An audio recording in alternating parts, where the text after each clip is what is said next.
ગુજરાતમાં વન વિભાગ દ્વારા જે જમીનો છે એ ખાનગી ઉદ્યોગપતિઓને આપવાની ગતિ ભાજપમાં તીવ્ર ગતિથી વધે છે, ત્યારે ગુજરાતમાં 5000 એકર જંગલની જમીન છે જે બિન જંગલના હેતુઓ માટે આપી દેવામાં આવી છે। ત્યારે જંગલમાં રહેતા આદિવાસીઓને અધિકાર હોય છે કે વન અધિકારી કાનૂન 2006 હેઠળ જે દાવાઓ કરવામાં આવ્યા છે એમાંથી 33000 કરતાં વધારે દાવાઓ આજે પણ પેન્ડિંગ છે। ત્યારે આદિવાસી ભાઈઓને 10 એકર સુધી જમીન આપી શકાય છે। જે દાવાઓ મંજૂર થયા છે એમાં 2 એકર જેટલી જમીનના દાવાઓ મંજૂર થયા છે। પોરબંદરમાં મહાત્મા ગાંધીનું આઇકોનિક સ્મારક બને તેવી મેં માંગણી કરી છે, જેવું અર્જુન મોઢવાડિયાએ જણાવ્યું હતું।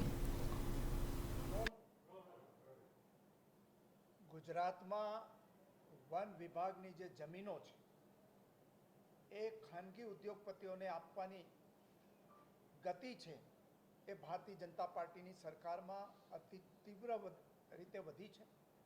છેલ્લા 3 વર્ષની અંદર જ ગુજરાતમાં 5000 એકર જેટલી જંગલની જમીન છે એ બિન જંગલના હેતુઓ માટે આપી દેવામાં આવી છે। એ ઉપરાંત મેંગ્રુવ્સના જે વૃક્ષો છે એ પણ મોટે પાયે કપાવવાની પ્રવૃત્તિ ચાલી રહી છે।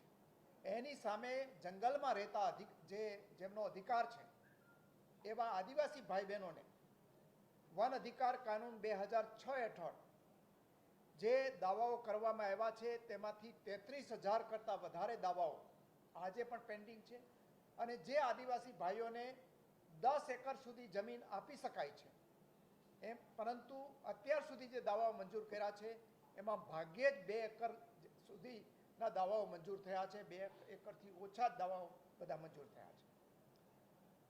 આજે પ્રવાસન વિભાગની જે માગણીઓ હતી એ માગણીઓ વખતે મેં ગુજરાતના દરિયા કિનારે ખાસ કરીને સોમનાથથી દ્વારકા સુધીનો જે બેલ્ટ છે એમાં જે નવો બીચ પોરબંદર જિલ્લાની અંદર વિસાવાડા મૂળ દ્વારકા ખાતે નવો આંતરરાષ્ટ્રીય કક્ષાનો બીચ બનાવવાનો છે એ જગ્યાએ આંતરરાષ્ટ્રીય કક્ષાની વોટર સ્પોર્ટ્સ જે પાણી ઉપરની સ્પોર્ટ્સ છે એ શરૂ કરવાની અને સાથે સાથે પોરબંદરની અંદર મહાત્મા ગાંધીની જન્મભૂમિ હોવાથી ત્યાં વિદેશના યાત્રીઓ ક્રૂઝ મારફત આવે છે, તો આ જે મહાત્મા ગાંધીની જન્મભૂમિ કીર્તિ મંદિર છે એને પણ જે રીતે સાબરમતી આશ્રમની અંદર વિકાસ કરવામાં આવ્યો એવો જ પ્રકારે ત્યાં જન્મભૂમિના પરિસરનો પણ ડેવલપમેન્ટ કરવામાં આવે।